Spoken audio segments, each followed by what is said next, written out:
Hello viewers, आज मैं आपको प्रेमचंद द्वारा लिखित निर्मला की कहानी सुनाऊंगी। तो चलिए शुरू करते हैं इस कहानी को।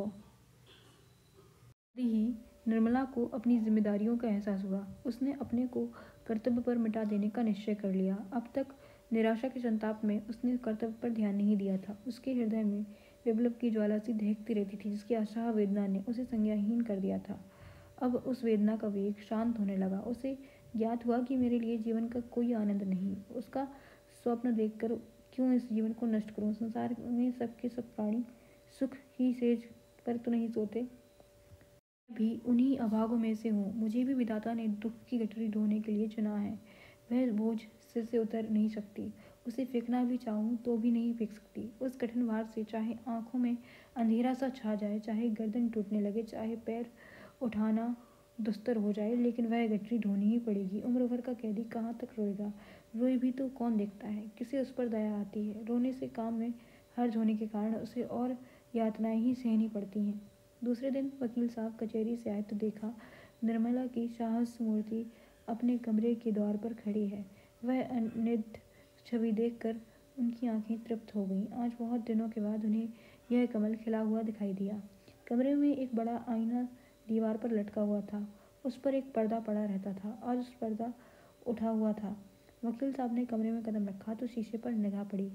अपनी सूरत साफ साफ दिखाई दी। उनके हृदय में चोट सी लग गई। दिन भर के परिश्रम से मुख की कांति मलिन हो गई थी। भांति भांति के पौष्टिक पदार्थ खाने पर भी गालों की झुर्रियां साफ दिखाई दे रही थी।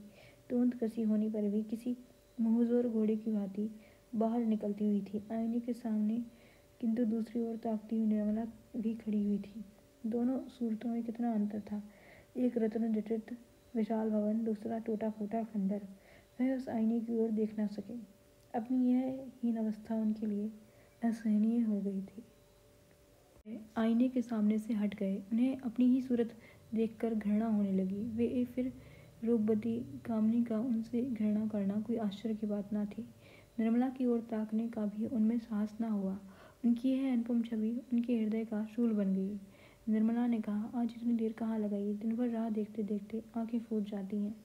तोताराम ने खिड़की की ओर ताकते हुए जवाब दिया, मुकदमों के मारे दम मारने की छुट्टी नहीं मिलती। अभी एक मुकदमा और था, लेकिन मैं सिरदर्द का बहाना करके भाग खड़ा हुआ। निर्मला ने कहा, तो क्यों इतने मुकदमे लेते हो। काम उतना ही करना चाहिए जितना आराम से हो सके। प्राण देकर थोड़े ही काम किया जाता है। मत लिया करो बहुत मुकदमे। मुझे रुपयों का लालच नहीं। तुम आराम से रहोगे तो रुपए बहुत मिलेंगे। तोताराम ने कहा, भाई आती हुई लक्ष्मी भी तो नहीं ठुकराई जाती। निर्मला ने कहा, लक्ष्मी अगर रक्त और मांस की भेंट लेकर आती है तो उसका ना आना ही अच्छा है। मैं धन की भूखी नहीं हूँ। इस वक्त मानसाराम भी स्कूल से लौटा। धूप में चलने के कारण मुंह पर पसीने की बूंदें आई हुई थीं। गोरे मुखड़े पर खून की लाली दौड़ रही थी। आंखों से ज्योति सी निकलती मालूम होती थी। द्वार पर खड़ा होकर बोला, अम्मा जी लाइए, कुछ खाने को निकालिए, जरा खेलने जाना है। निर्मला जाकर गिलास में पानी लाई और एक तस्तरी में कुछ मेवे रख कर मानसाराम को दिए। मानसाराम जब खाकर चलने लगा तो निर्मला ने पूछा, कब तक आओगे। मानसाराम ने कहा, कह नहीं सकता। गुरु के साथ हॉकी मैच है। बारक यहाँ से बहुत दूर है। निर्मला ने कहा, भाई जल्द आना, खाना ठंडा हो जाएगा तो कहोगे मुझे भूख नहीं है। मानसाराम ने निर्मला की ओर सरल स्नेह से देखकर कहा, मुझे देर हो जाए तो समझ लीजिएगा, वही खा रहा हूँ, मेरे लिए बैठने की ज़रूरत नहीं।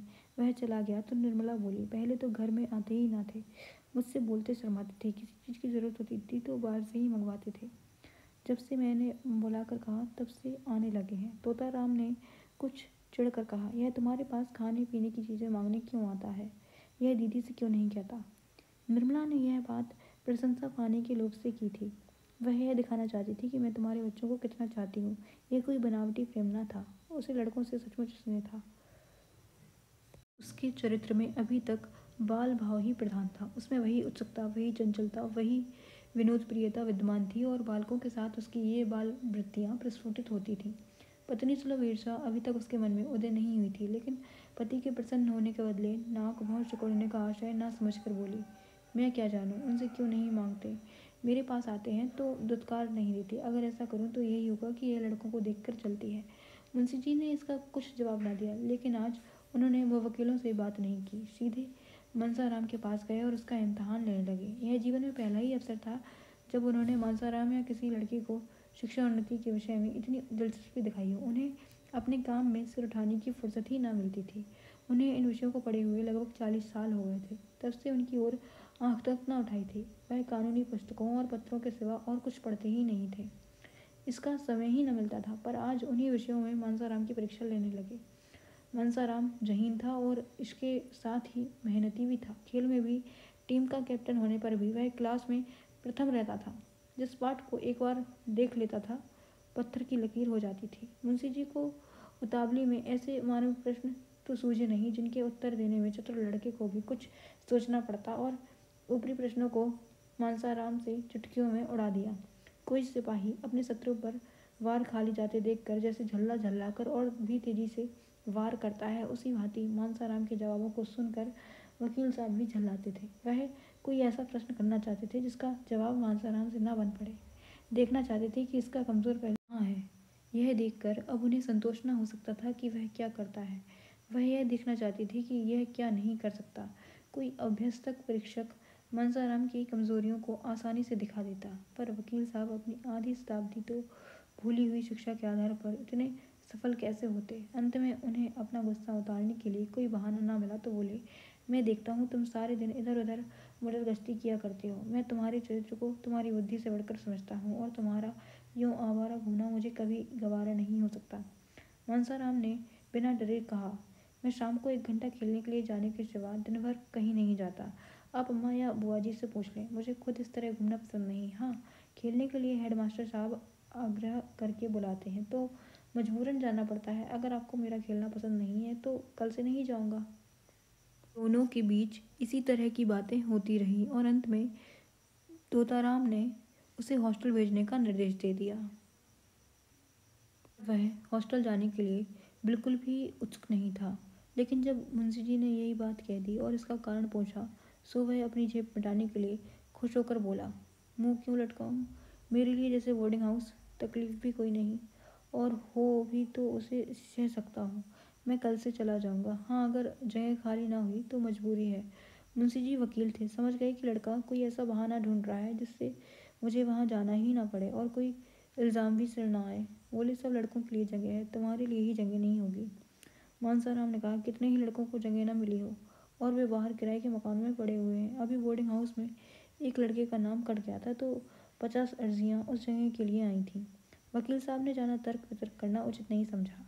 मानसाराम को कल तैयार रहने की आज्ञा देकर अपनी बग्घी तैयार कराई और सैर करने चले गए। इधर कुछ दिनों से वह शाम को प्रातः सैर के लिए निकल जाते थे। किसी अनुभवी प्राणी ने बताया था कि दीर्घ जीवन के लिए इससे बढ़कर कोई और मंत्र नहीं। उनके जाने के बाद मानसाराम आकर रुक्मिणी से बोला, बुआ जी, बाबूजी ने मुझे कल से स्कूल में रहने के लिए कहा है।